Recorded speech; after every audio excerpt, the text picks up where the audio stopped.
Hello बच्चों, कैसे हो आप? अच्छे तो होंगे ही। चलिए आज हम देखते हैं कक्षा 10 के, ठीक है, हिस्ट्री।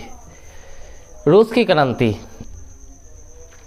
रूस की क्रांति इसीलिए महत्वपूर्ण है क्योंकि रूस की क्रांति ने पूरी दुनिया को बदल के रख दिया था। यानी कि पूरी दुनिया में एक अलग तरह की विचारधारा पैदा कर दिया था। एक नई साम्यवादी व्यवस्था का विस्तार हुआ था, ठीक है। तो इसीलिए रूस की क्रांति और को जानना ज़रूरी है। अब इतना तो आपको पता है कि इससे यानी कि किसी भी देश में अगर क्रांति होती है, यानी कि किसी भी देश में अगर किसी का विरोध होता है, चाहे राजा हो या कोई हो, तो उसका कोई ना कोई कारण होता है। तो नॉर्मली जिस भी देश में विरोध हुआ है, चाहे वह मेरा देश हो, रूस हो, फ्रांस हो, ठीक है, वहाँ पे वहाँ के लोगों की जो स्थिति थी ना, वो बहुत ख़राब थी। इसीलिए उन्होंने विरोध किया अपने राजा के खिलाफ। तो याद रखिएगा कि रूस की क्रांति भी बहुत महत्वपूर्ण है आपके लिए। तो चलिए इसको हम पढ़ते हैं, स्टार्ट करते हैं। तो रूस की क्रांति 1917 में हुई थी। 1917 में हुई थी।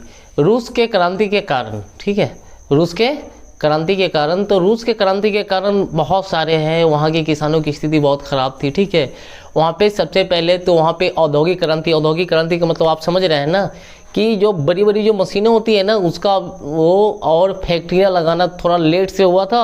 और दूसरा कंडीशन कि मजदूर जो वहाँ काम करते थे ना, उसकी तय सीमा थी नहीं। यानी कि कितना देर उसे काम करना है और उसके बदले उसे क्या पैसा दिया जाएगा, नहीं दिया जाएगा, इससे कोई मतलब नहीं रहता था। जितना मन हो, यानी कि अमीर लोग, पूंजीपति लोग खटवा लेते थे, लेकिन पैसे का कोई हिसाब किताब नहीं था।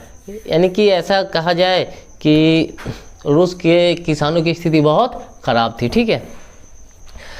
उसी रूस में एक व्यक्ति का जन्म होता है जिसका नाम है व्लादिमीर लेनिन, ठीक है। 22 अप्रैल 1870 को, ठीक है, रूस में ही लेनिन का जन्म होता है, ठीक है।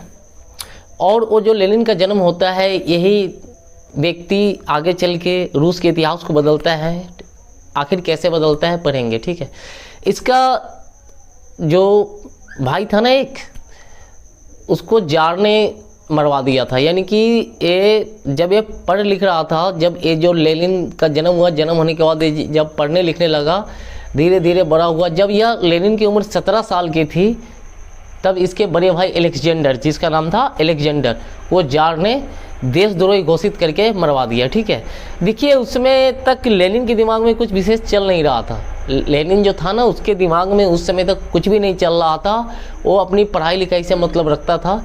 लेकिन जब उसके भाई को देशद्रोही घोषित करके जब उसे मरवाया गया, तो ये बात लेनिन के खा गई। यानी कि वो क्या किया ना, कि वो बोल दिया कि मैं इसको उखाड़ के फेंक दूंगा, ठीक है। यानी कि होता है ना कि एक विचारधारा पैदा हो जाती है कि अगर आपके परिवार को कोई मारे तो आपके अंदर एक गुस्सा आ जाती है कि हम ये कर देंगे, वो कर देंगे, ऐसे कर।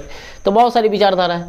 लेकिन लेनिन के ये बात पूरा पता था कि अगर हम अभी चाहे तो हम जार के शासन को नहीं उखाड़ सकते हैं। क्योंकि जार, रूस में जार को, यानी कि रूस में राजा को जार कहा जाता है, ठीक है। रूस में राजा को क्या कहा जाता है? जार। अगर अभी हम चाह लें तो राजा के शासन को उखाड़ के नहीं फेंक सकते हैं। तो उसने क्या किया, अपना पढ़ाई कंप्लीट किया। यानी कि पढ़ाई को कंप्लीट करने के बाद धीरे धीरे धीरे धीरे उसने सत्ता में आना शुरू किया, ठीक है। तो यहाँ पे अब क्वेश्चन आता है कि जार निकोलस द्वितीय कौन था? तो याद रखिएगा, रूस का सम्राट था वो।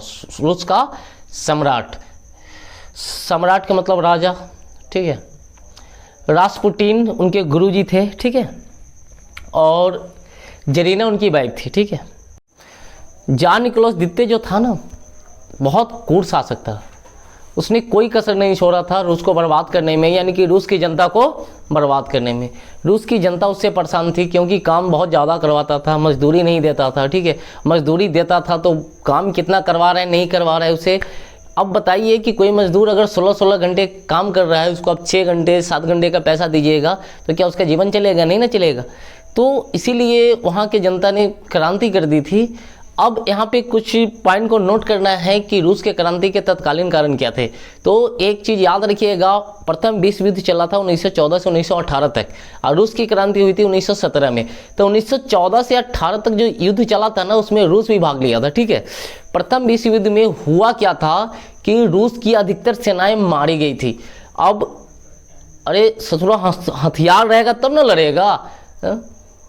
रूस के पास सेना की कमी नहीं थी, उसके पास काफ़ी सेना थी लड़ने के लिए, लेकिन उसके पास अगर कमी थी तो बम बारूद और हथियार नहीं थी। तो सबसे पहले तो बम बारूद और बंदूक होना चाहिए लड़ने के लिए। जब ये सारा चीज़ है नहीं, एकदम लड़ेंगे तो क्या चीज़ से लड़ेंगे, ठीक है। लड़ेंगे तो कैसे लड़ेंगे। अब जार निकोलस को ये चीज़ जो है ना समझ में नहीं आ रहा था कि अब करे तो क्या करे। वो खुद क्या किया ना, शासन छोड़ के, ठीक है, रूस का गद्दी छोड़ के युद्ध के मैदान में चल दिया। युद्ध के मैदान में चल दिया क्योंकि रूस के बहुत सारे सैनिक मारे गए थे। जैसे ही वो युद्ध के मैदान में निकला तो उसके जो गुरुजी थे, जिनका नाम था रासपुटिन, और उसकी पत्नी जो जरीना थी, पता नहीं, कहता है ना कि वो नारी पूरा घर बिगाड़ी, तो एक नारी या पूरा देश बिगाड़ी। उसकी पत्नी और रासपुटिन ने मिलके क्या प्लान बनाया और देश में क्या किया कि पूरा देश, ठीक है ना, पूरा रूस उसको गाली देने लगा, ठीक है। जब तक जार आया, जब तक उसका कहानी खत्म था, लोग उस विद्रोह पे उतर आए थे, ठीक है। तो इतना तो पता चल गया तत्कालीन कारण क्या था। उसकी बीवी और उसके गुरुजी ने अब क्या प्लान बनाया, ठीक है। तो कि पूरा यानी कि उन्होंने जनता के विरोध में कुछ ऐसा प्लान बनाया जिसे जनता नाराज हो गई थी, ठीक है। चलिए, तो अब हम आगे देखते हैं। रूस में बहुत सारी घटनाएं घटित हुई थी, है ना। तो बहुत सारी घटनाएं घटित हुई थी। तो एक चीज़ याद रखिएगा, 1905 में, ठीक है, 22 जनवरी 1905 में खूनी रविवार हुआ था ना। यानी कि लोग, आपको पिछला वीडियो में भी हम बताए थे कि लोग सेंट पीटर्सबर्ग की ओर बढ़ रहे थे। जार की सेना ने उन निहत्थे लोगों पे अंधाधुंध गोलियां चलाई थी, जिसमें बहुत सारे लोग मारे गए थे। अब हम आते हैं इस कहानी का मोरल स्टोरी, यानी कि सेकेंड पार्ट में, ठीक है। यानी कि 1917 की बात है, 7 मार्च को, ठीक है, पेट्रोग्राद में लोग भूखे घूम रहे थे। भूख का मतलब समझ रहे हैं ना कि गरीब लोग भूखे प्यासे घूम रहे थे, और भूखे प्यासे घूम रहे थे यानी कि कई दिनों से भूखे थे, 2 दिन 4 दिन 5 दिन 6 दिन से उनको खाने के लिए अन्न तक, रूस की ऐसी स्थिति थी कि खाने के लिए अन्न तक नहीं मिल रहा था। अब कब तक, अरे सामने जार का बड़ा बड़ा आलीशान होटल था, सामने रोटी यानी कि से लेके बड़े बड़े पकवान पके हुए थे, है ना, तरह तरह के व्यंजक बना के रखे हुए थे होटल में। अब रोड पे भूखी जनता घूम रही थी, ठीक है। अब जनता ने क्या किया, उसके पास 2 ऑप्शन हैं, या तो भूख से मर जाए और नहीं तो खाना खा के गोली खा के मर जाए, ठीक है। तो जनता ने सोचा कि भाई भूख से मरने से अच्छा है कि भरपेट खा के ही मरते हैं। अब रूस के लोगों ने, जो भूखे लोग जो टहल रहे थे ना सड़क पे, पेट्रोग्राद के सारे होटल को लूट लिए, धावा बोल दिए, और पूरे होटल को लूट के उन्होंने क्या किया, जितना खाना था होटल में ना, सारा को सारा खा गए। कहा कि मजा आ गया खा कर, ठीक है। जब यह बात जार को पता चली तो जार ने फिर सैनिकों को आदेश दिया कि जाओ सारे लोगों को भून दो, 1905 वाली घटना दोहरा दो। लेकिन पता है इस समय सैनिकों ने हथियार डाल दिया, बोला कि नहीं, हम ऐसा नहीं कर सकते हैं। किस लिए मारे अपने देश की जनता को, क्यों? क्योंकि उसने आपका खाना खाया था। क्या खाना खाने के लिए भी किसी को गोली मारा जाता है? हम गोली नहीं चलाएंगे। और जार को उस दिन समझ में आ गया कि उसका अंत बहुत नज़दीक है, क्योंकि उसका सबसे बड़ा जो हथियार था वो था सैनिक। और सैनिक ने बंदूक डाल दिया, बोला कि नहीं भाई अब हम नहीं लड़ेंगे, ठीक है। हम उसको मारने जाए जिसने खाना खाया है। अरे किसी को मारता तो मारते हैं, होटल में से उसने क्या खाया, खाने चुरा के खाया ना, खाना लूट के खाया, तो इसके लिए क्या उसे गोली मार दीजिएगा? हमसे नहीं होगा। तब जार को समझ में आ गया कि सैनिक बंदूक डाल दिया है कि अब कोई उपाय नहीं है। उसी समय बोल्शेविक क्रांति हुई थी 1917 में। आपको पता है ना कि 1917 में बोल्शेविक क्रांति हुई, और जितने जो रूस के जो सरकारी आवास थे ना, सरकारी संस्थान थे, पेट्रोग्राद रेलवे स्टेशन, जितनी भी चीज़ें थी सारे पे कब्जा कर लिया गया, और रूस को गद्दी से और जार को गद्दी से हटा दिया गया। यानी कि जार को शासन छोड़ के जाना पड़ा। तो जार निकोलस द्वितीय को 1917 में हटा दिया गया और वहाँ पे एक नया साम्यवाद आया और उसका प्रणेता था लेनिन। ठीक है, कौन था? लेनिन। लेनिन जब सत्ता में आया तो उसने आते ही सबसे पहले NAP, ठीक है, उसने बहुत सारे सुधार किए वहाँ पे। ठीक है, बहुत सारे सुधार करने के बाद यानी कि उसने जनता के हित के लिए बहुत कुछ किया। अभी भी रूस में आपको पता होना चाहिए कि लेनिन के जो शव है ना, उसे दफनाया, ना तो दफनाया गया है ना तो जलाया गया है, अभी भी उसके शव को रखा गया है। ठीक है, कि म्यूजियम में रखा गया है कि लोग जाते हैं और उसको देखते हैं, क्योंकि लोग उसे आज भी भगवान मानते हैं।